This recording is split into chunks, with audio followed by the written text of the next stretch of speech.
vibrant point level sense එකක් කියන්නේ මොකද්ද කියලා ඔයා දන්නවද? මිනිත්තුවයි වාගෙන් ගන්න අපි අහලා බලමු රොෂාන් සර්ගෙන්. එතකොට දැන් මගේ අතේ තියෙන්නේ vibrant point level sense එකක්.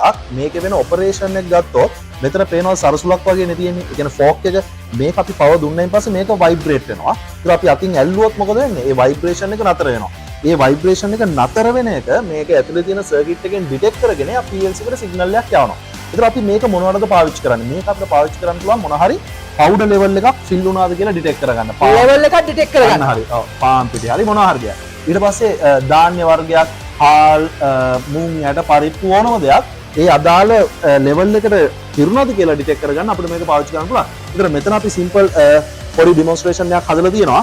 අපි ප්‍රොසෙස් එක ස්ටාර්ට් කරයින් පස්සේ පම්ප් එකක් වැඩ කරනවා. අපි හිතමු හාල් ෆිල් වෙන එක කියලා. ඊට පස්සේ සෙන්සර් එක අපි අතට දාපු ගමන් ඒක ඔෆ් වෙන්න ඕනේ.